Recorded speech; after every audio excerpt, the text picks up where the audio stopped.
Hey, First Assembly, this is Pastor Wes, and I want to welcome you to Wednesday Word.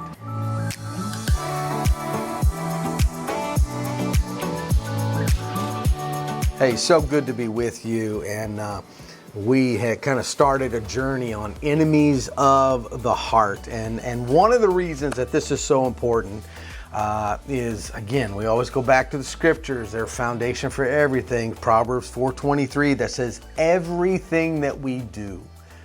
And I just want that to settle in your gut. Literally, everything that I do flows from my heart. And if that is the truth, and we believe the scripture to be true, then that means our heart really, really matters. Your heart really, really matters. And that can be good or bad. It can be the good things that flow from our heart, or it could be the bad things that flow from our heart. And we live in a culture that always says, oh, just follow your heart. Jesus never said that. That is like the worst advice that you could ever give someone. Ezekiel, I think, says the heart is exceedingly wicked. Like, I can't trust my heart. That's why I need a truth to stand on. And, Jesus cares about your holiness more than your happiness. And so I can't be driven by just my emotions and what I feel about something. We need this element of truth to be our foundation. And so last week we talked about what is in the heart is going to come out of the heart. Luke 6:45 says this: a good man brings good things out of the good stored up in his heart, and an evil man brings evil things out of the evil stored up in his heart. For the mouth speaks what the heart is full of. And I love that last phrase. The mouth speaks what the heart is full of. So whatever is in there is going to come out by word or by deed. You can only spill out what's in your cup. If I've got a cup full of tea, I can't spill coffee. I can only spill tea. That's just the way it goes. And so when there are things that you say or things that you do that kind of surprise you or catch you off guard a little bit, and we have to understand that in those moments, in that moment, that's what was in my heart. And I think it's really hard for us to come to grips with this in our life because we don't want to think of some of that stuff in there. I don't want to think that I had anger in my heart or bitterness in my heart or lust or whatever it was. I don't want to think of me as having that in my heart. But yet if that's what came out, that's where it came from. And so the mouth speaks what the heart is full of, not a little bit. But what I have the most in there is what's going to come out the most in my words and in my deeds. Now living in Northern Virginia, such a unique, beautiful place to live. And we have to deal with traffic a lot around here. And you understand things that people who don't live in this area don't really grasp. It's not always where you're going. It's where you're going at what time. On Sunday morning, I can leave my house and in, 35, 40 minutes, I can be at the door of the church. But Monday and Friday, it can be anywhere from 50 to an hour and a half. I left yesterday at 4:45 and I got home at 6:43. It was just right. All it takes is someone having a flat tire. All it takes is a little bit of rain. All it takes is somebody being in a fender bender. And even if they're off the road, congestion, because everyone's got a rubberneck and look and see what's going on, and it just affects things, and it's crazy. And of course, I had a meeting last night that started at 7, so I'm stressing, making sure I'm not going to get home in time. And it's wild because when you kind of have traffic like that, you can leave with a smile, but end up getting home gritting your teeth. And it seems like the longer you sit in traffic, the more you deal with it, the harder it is to have a good attitude in it. And so our hearts at times are a lot like these hubs where roads meet, that everything that we experience, the good and the bad, all go through the filter of our hearts. And I just find, bad experiences tend to get stuck. I wrote this: we remember the good times, but we never forget the bad times. And I think that's such a true statement, that bad times or hardships have a way of getting stuck, and they tend to work their way into our words and our deeds. And we don't always make that connection, that we live mad. You ever known somebody who's they're always just upset at something. And I find this more and more like in our culture, that I just feel like people are living just at this low boil. Like there's just this discontent, there's just this frustration and anger with what's going on, and people are just living with it. And we can sometimes feel very upset or bothered by something and not really be able to put our finger on why. I'm just mad. Well, why are you mad? Well, I don't know. I'm just mad. I'm just frustrated. I'm just discontent with life. And well, what do you change? Well, I don't know what to change. If I knew what to change, I would change it, And I don't know why I feel resentment towards certain people or certain mindsets. I'm irritated, and we can kind of get these things, and we can be even, jealous, even though we know it's foolish to dislike someone because they have something that you don't. So we can rationalize it in our minds of I'm feeling this and why am I feeling this, but it doesn't make sense, but it's real. And we deal with this stuff. And if left unchecked, it really can have an impact on our lives, and it absolutely can have an impact and damage relationships that we are in. And Jesus was right on the money when he said all of this stuff comes from our heart, that what's in your heart is going to find a way to seep into every conversation. And what is in your heart is what helps you to navigate every single relationship, and all we do flows from the heart. We live by it. We parent from it. We lead out of it. We confront out of it. Our romance flows out of our hearts. Our reactions flow out of our hearts. And so it is so critically important that we stop sometimes and do a check on our hearts. Our hearts can impact the intensity of our conversation. Our heart can exaggerate things, right? We can make things bigger or we can make things smaller. Again, everything passes through the heart. And this is why it's so important for us to monitor our hearts. If everything was on a level playing field, and we would have to watch the heart, but the truth is everything's not on a level playing field. All of our lives are different, and we all have different challenges, and we all have different actions that take place and things that we deal with. The lives that we live are not always easy. They aren't always kind, and they definitely aren't always fair. And I think the sooner we come to that understanding, Jesus said, in this world you will have trouble. And so the sooner I accept that, I think the easier life gets, because this stuff stops shocking me so much that it comes, right? So all of us experience hurt, rejection, and disappointment, some more than others. And I think that's a whole different message on the what's and the whys. And so all of these things happen, and stuff can get stuck in our hearts. And when they do, they affect the way the heart functions. Like we get betrayed by somebody and we think, you know what, I'll never trust somebody again. It affects relationships. I get heartbroken. Oh, I'll never love again. I'm just never going to open up my life like I did to them, to someone else, because it just hurts too much. The risk is too great.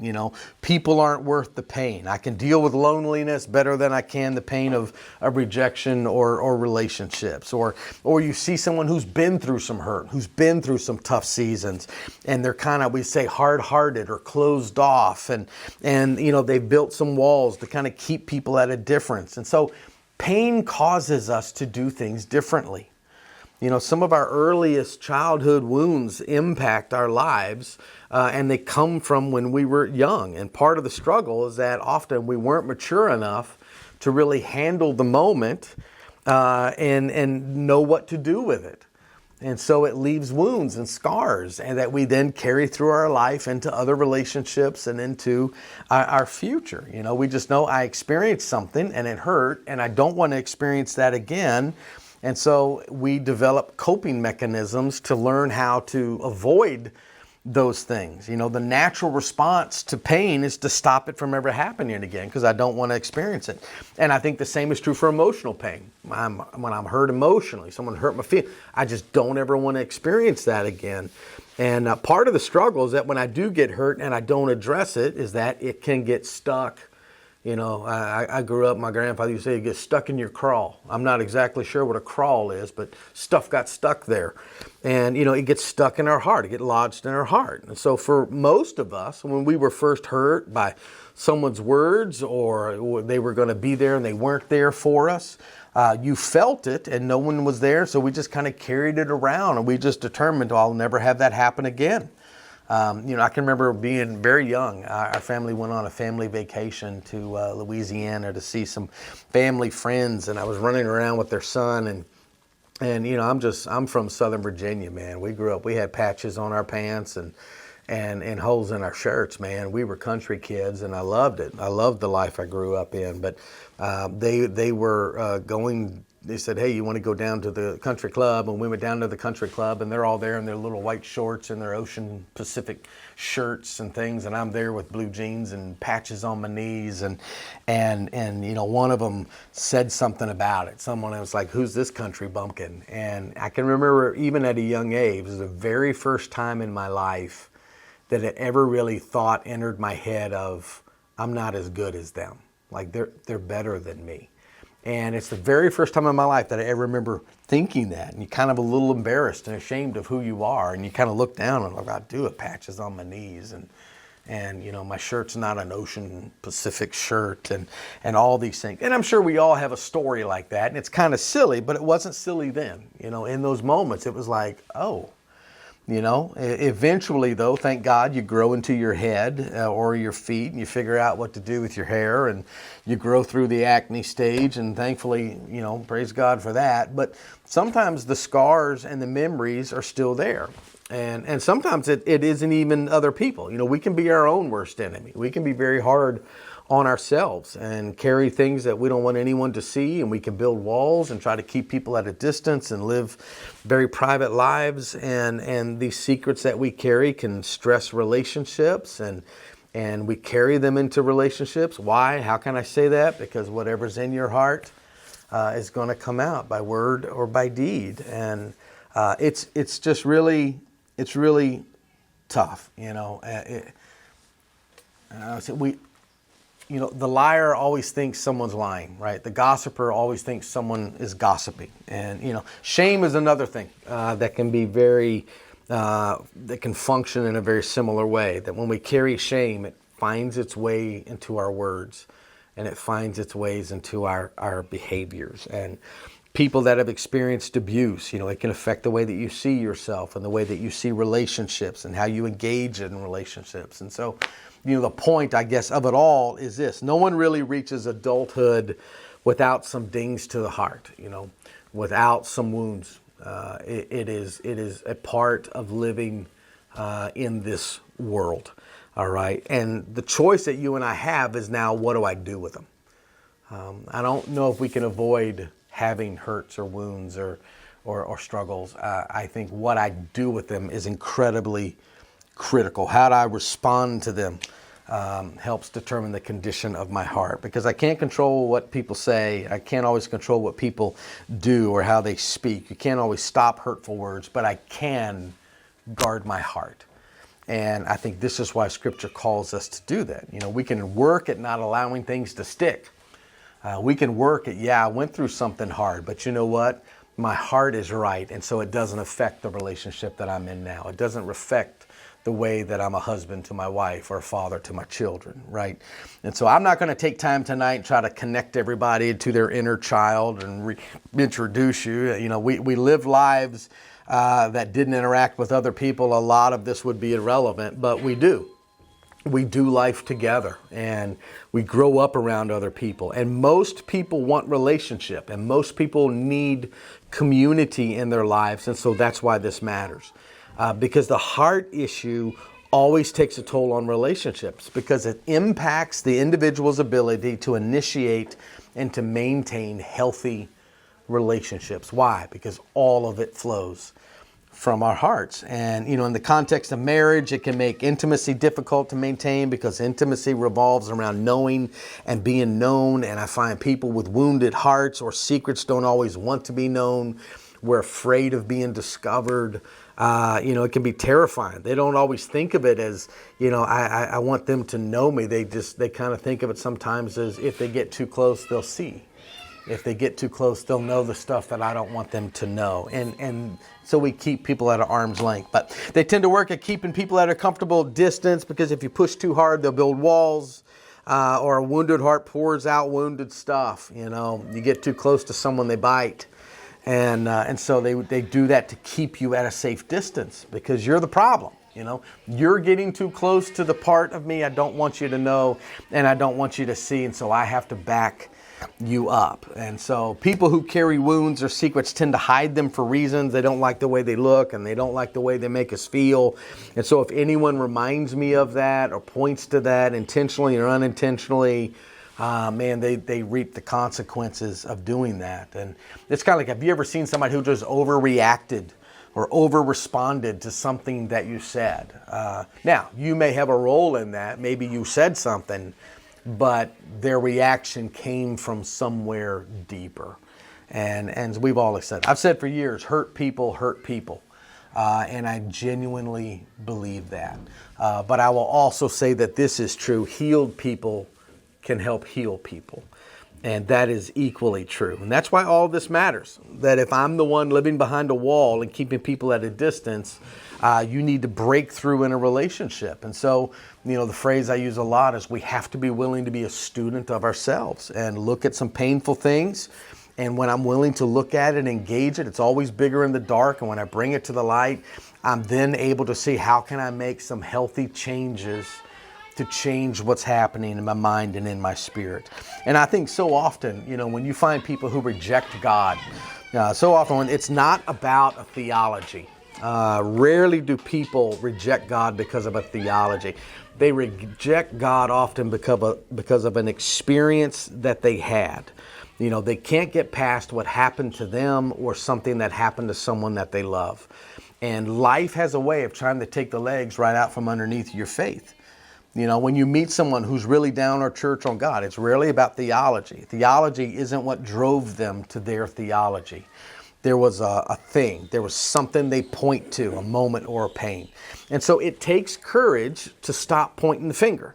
It takes courage to look inside and begin to address things that are in our own heart. And it can't just be deciding who we're going to blame. Oh, it's my parents, or oh, it was my ex, oh, it was my boss, oh, it was in the neighborhood I grew up in, oh, it was We're very good at pointing the finger at other people and other things, and it's not that they may not have played a role in it, but the reality of things is, what are you going to do with it?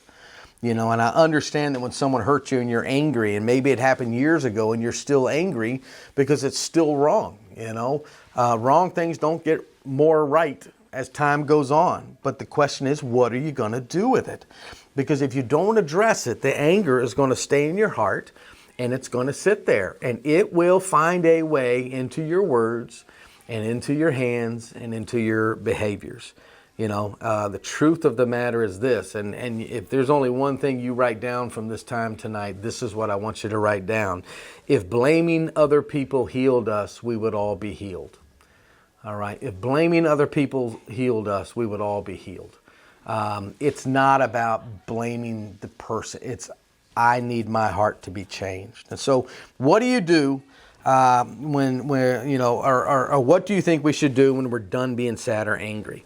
And so next time we're together, we're going to begin looking at 4 core things: guilt, anger, greed, and jealousy. And I think all of these things get stronger in the dark, and they grow and they spread. And when they're brought into the light and looked at openly, they all get weaker. And I would say every conflict that we go through, every pain that we experience in our life, if you track it back to its roots, will be in one of those 4 things. And so each of them has a key factor, and this is they all create a debt-to-debtor dynamic, and that always creates an imbalance in a relationship. And the power of debt will change a relationship. When you owe someone, you feel it. It's like buying a house, or buying a car, or you sign that contract. There's that moment of, you just took on a lot of debt. Debt changes a relationship. And typically the person owed has the upper hand, but not always. When you owe someone money, or someone owes you money, if they don't pay back and they say, I'm not going to, you're kind of helpless. And so all of these things we're kind of going to look at, that even if everyone's keeping a level head, debt always brings something to the room. And so our culture as a whole has learned to live in debt. We live in debt. We live in credit cards are maxed. We rent to own. We lease. We buy things with no money down, no interest for months. We live like we're paid in full, and yet we carry debt. And when you take this and you apply this to relationships, the debt is emotional or relational debt. And again, it's always going to be felt. And there's only two ways to really resolve it. Someone has to pay the debt or someone has to cancel the debt. Those are the only two options.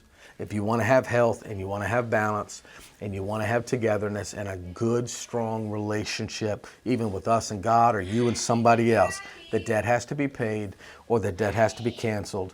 And until that happens, debt is the filter for everything that goes through your life.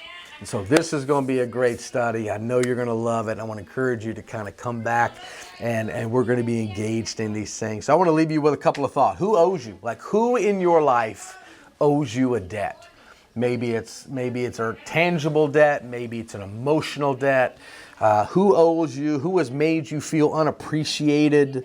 Like, after all I do for them, they treat me like that. Who are the things and what are the moments that you say things like that in your life? Because bad experiences, these things tend to get stuck in our hearts, and we have to stop and look, what am I carrying in my heart? Because it's going to affect all of it. What I do, what I say. You know, what part of your life hasn't healed? What part of your life do you still hide and keep hidden, right? And it's not that we haven't been through things. All of us have been through things. But what am I going to do with it? Because I think a lot of times the situations that we all wish were different, there's an element in all of them that something in me has to change, and it has to start in our hearts. And so let's walk this out together. First Assembly, I love you and I bless you and I pray that you have a great week. And I want to encourage you to tell somebody about Jesus.